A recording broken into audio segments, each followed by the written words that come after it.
क्या देश से घूसखोरी खत्म हुई, जमाखोरी खत्म हुई, नशा तस्करी खत्म हुई, मिलावटखोरी खत्म हुई, मानव तस्करी खत्म हुई, जिहाद खत्म हुआ, अवैध मजारे खत्म हुई, माओवाद खत्म हुआ, मजहबी उन्माद खत्म हुआ?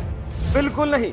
देश में ऐसे तमाम मुद्दे हैं जिनके बारे में जब सवाल किया जाएगा कि मोदी सरकार के सत्ता में रहने के बावजूद क्या ये तमाम समस्याएं खत्म हुई, तो इसका सीधा सा जवाब होगा नहीं, क्योंकि ऐसी तमाम समस्याएं अभी भी देश में बरकरार हैं। और ऐसा क्यों है, इसका सीधा सा जवाब दिया गया है सुप्रीम कोर्ट के वकील अश्वनी उपाध्याय ने, जिन्होंने देश के प्रधानमंत्री नरेंद्र मोदी को डॉक्टर बताने के साथ ही ये भी बताया कि आखिर ये तमाम समस्याएं क्यों खत्म नहीं हो रही।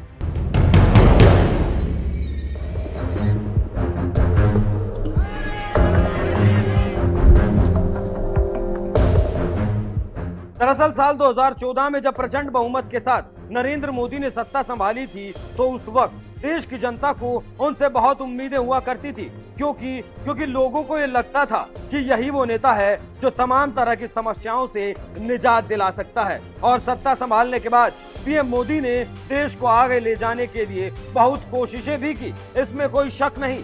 लेकिन इसके बावजूद कई गंभीर समस्याएं हैं जो मोदी के सत्ता संभालने के 9 साल बाद भी जस की तस पड़ी हैं, जिसे अब बीजेपी नेता और सुप्रीम कोर्ट के वकील अश्वनी उपाध्याय ने जोर शोर से उठाया है। उन्हें लगता है कि देश के डॉक्टर यानी पीएम मोदी तो अच्छे हैं, लेकिन दवा ही घटिया है, जिसकी वजह से माओवाद, मजहबी उन्माद, मानव तस्करी, घूसखोरी जैसी समस्याएं अभी भी बरकरार हैं। पूरी ईमानदारी से बताइए, हमारे माननीय प्रधानमंत्री दुनिया के सबसे मेहनती प्रधानमंत्री हैं कि नहीं? जोर से बोलिए जरा। सबसे ईमानदार प्रधानमंत्री हैं कि नहीं? राष्ट्रभक्त हैं कि नहीं?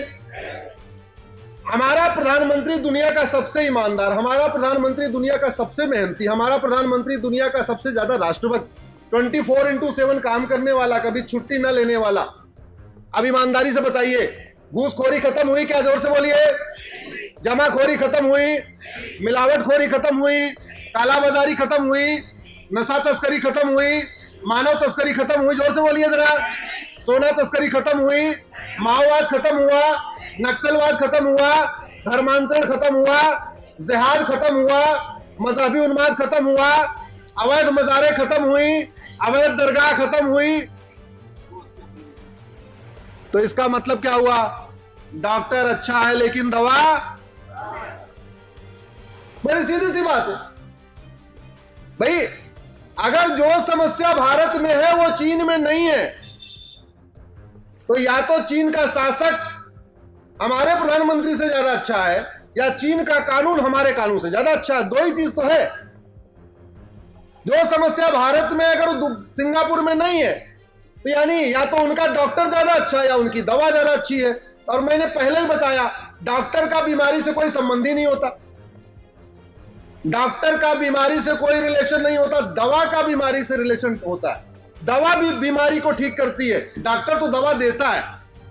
वकील अश्वनी उपाध्याय पिछले कई सालों से सुप्रीम कोर्ट में वकालत कर रहे हैं और देश से तमाम समस्याओं को खत्म करने के लिए मोदी सरकार से पुराने कानून बदलने की मांग करते रहे हैं, क्योंकि उनका मानना है कि नए कानून बनाए जाने से ही गंभीर समस्याओं से निपटा जा सकता है। इसलिए उन्होंने लोगों को, पीएम मोदी को डॉक्टर और कानून को दवा बताते हुए बड़ी ही आसानी से समझाते हुए कहा कि हमारा डॉक्टर तो अच्छा है लेकिन दवा ही खराब है। और पिछले 75 सालों से हमारे यहाँ डॉक्टर तो बदलते गए लेकिन दवा नहीं बदली गई, इसलिए समस्याएं जैसी की तैसी हैं।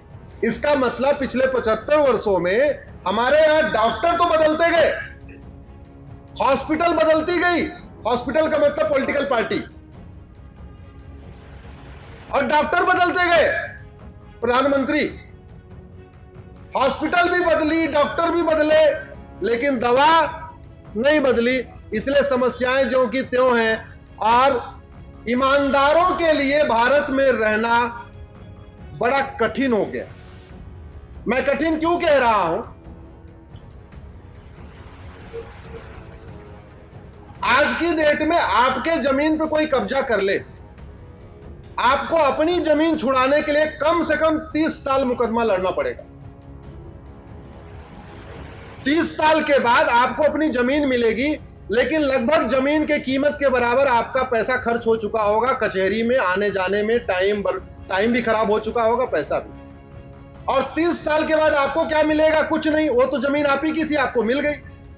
लेकिन जिसने 30 साल आपकी जमीन पे कब्जा करके रखा, अगर वो खेत है तो वहां अपना फसल उगाया, आपकी अगर दुकान है तो उसने किराए पे उठाया, धंधा व्यापार किया, उसको तो कुछ नहीं हुआ। सुप्रीम कोर्ट तक मुकदमा जाने के बाद बोला नहीं ठीक है भाई, ये मुकदमा ये जमीन कौशिक जी की है। तो कौशिक जी को मिला क्या? न्याय मिला क्या? जोर से बोलिए, न्याय मिला? अरे वो जमीन कौशिक जी की थी और कौशिक जी को 30 साल लड़ने के बाद मिल गई, तो उनको न्याय कहां मिला? न्याय तो तब मिलता जिसने अवैध रूप से कब्जा किया था, उसके ऊपर कम से कम 150 करोड़ का जुर्माना लगता, और वो कौशिक जी को मिलता कि भाई 30 साल अपनी जमीन से दूर थे, अब आपको लो, ये आपको हर्जाना भी मिल रहा है। ऐसी व्यवस्था है क्या? ये बात तो आप भी जानते हैं कि देश में आज भी अंग्रेजों के जमाने के कानून चले आ रहे हैं। किसी भी सरकार ने इन कानूनों को खत्म करके नया कानून बनाने की जहमत नहीं उठाई। यहाँ तक कि मोदी सरकार के दौर में भी कई पुराने कानून आज भी चल रहे हैं, जिन्हें बदलने के लिए वकील अश्वनी उपाध्याय आवाज उठाते रहे हैं। एक जनसभा में तो उन्होंने उदाहरण देकर भी बताया कि अमेरिका और भारत के कानूनों में कितना अंतर है। पिछले 75 साल में यही काम करते रहे, डॉक्टर बदलते रहे, लेकिन डॉक्टरों ने दवा नहीं बदली। जब डॉक्टरों ने दवा नहीं बदली तो बीमारी ज्यों की त्यों। उदाहरण आपको देता हूं, हमारे देश में मैकाले का बनाया हुआ 1860 का इंडियन पिनल कोड आज भी चलता है, और ये मेरे हाथ में अमेरिका का फेडरल पिनल कोड है। अमेरिका में ये चलता है, भारत में आईपीसी चलती है, अमेरिका में एफपीसी चलती है। अमेरिका में किडनैपिंग पे मिनिमम 50 साल सजा होती है, मिनिमम किडनैप करने पे। भारत में किडनैपिंग करने पे 3 साल सजा होती है। अमेरिका में किडनैपिंग करने पे 1 साल के अंदर सजा होती है। भारत में किडनैपिंग करने पे कम से कम 10 साल डिस्ट्रिक्ट कोर्ट, 10 साल हाई कोर्ट, 10 साल सुप्रीम कोर्ट, 30 साल के बाद सजा होती है। भारत में 1 को किडनैप किया तो भी 3 साल, 2 को किया तो भी 3 साल, 5 को किया तो भी 3 साल। अमेरिका में 1 को किडनैप किया तो 50 साल, 2 को किया तो 100 साल, 3 को किया 150 साल, 4 को किया 200 साल, सजा ऐसे बढ़ती चली जाती है। अब ये बताओ किडनैपिंग कहां कम होगी, भारत में या अमेरिका में? अब ये बताओ, अमेरिका का राष्ट्रपति अच्छा है या अमेरिका की कानून अच्छा है?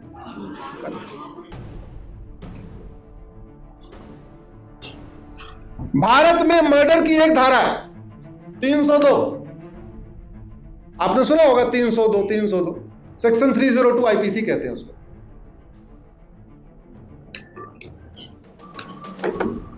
उसमें आजीवन कारावास या फांसी, आजीवन कारावास या फांसी। फांसी रेयरेस्ट ऑफ रेयर, लेकिन रेयरेस्ट ऑफ रेयर भी कहीं लिखा नहीं है क्या है, वो भी जज की मर्जी, जिसको मान ले रेयरेस्ट ऑफ रेयर मान ले, जिसको मान ले ना मान। और 302 में आजीवन कारावास कब होगा, फांसी, ये कहीं नहीं लिखा हुआ है। दूसरा, गोली से मारो, टुकड़े टुकड़े करके मारो, 36 मारो, कैसे भी मारो, धारा एक ही है। अमेरिका में मर्डर की 10 धारा है। इस कानून में अमेरिका के फेडरल पिनल कोड में मर्डर की 10 धाराएं अलग अलग, मर्डर अलग, किलिंग अलग, जेनोसाइड अलग, हेट क्राइम अलग, बुचरिंग अलग, मैनस्लॉटर अलग। एकदम क्रिस्टल क्लियर क्राइम डिफाइन है, जज कुछ कर ही नहीं सकता। अगर 25 उसने चाकू मारा है तो वो मैनस्लॉटर ही कहलाएगा, उसमें फांसी ही होगी, उसमें जज चाह के भी इधर उधर कुछ नहीं कर सकता, वकील चाह के भी कुछ नहीं कर सकता। अमेरिका के कड़े कानूनों को भारत में भी लागू करने की वकालत करने वाले अश्वनी उपाध्याय तो यहां तक कहते हैं कि इंडियन पिनल कोड यानी आईपीसी को उठाकर कूड़े में फेंकने और अमेरिका के फेडरल पिनल कोड को लागू करने में कोई लागत नहीं आएगी। तो फिर सबसे बड़ा सवाल ये है कि देश में सब कुछ तो हो रहा है, लेकिन कानून क्यों नहीं बदले जा रहे? पुराने कानूनों को लेकर मोदी सरकार को कई बार आगाह कर चुके वकील अश्वनी उपाध्याय यहां तक कह चुके हैं कि जाति, धर्म, भाषा, क्षेत्र और लिंग आधारित अलग अलग कानून 1947 के विभाजन की बुझ चुकी आग से सुलगते हुए धुएं की तरह हैं। जो विस्फोटक होकर देश की एकता को कभी भी खंडित कर सकते हैं। इसलिए इन्हें खत्म करके एक भारतीय नागरिक संहिता लागू करना न केवल धर्मनिरपेक्षता को बनाए रखने के लिए बल्कि देश की एकता अखंडता को अक्षुण्ण बनाए रखने के लिए भी बहुत जरूरी है। लेकिन मोदी सरकार इस ओर कदम उठाते हुए नहीं दिख रही। वैसे आपको क्या लगता है, क्या वाकई डॉक्टर मोदी तो अच्छे हैं लेकिन जो दवा है यानी कानून वही अच्छे नहीं है? इसे बदलने की जरूरत है। अपनी राय हमें कमेंट कर जरूर बताएं।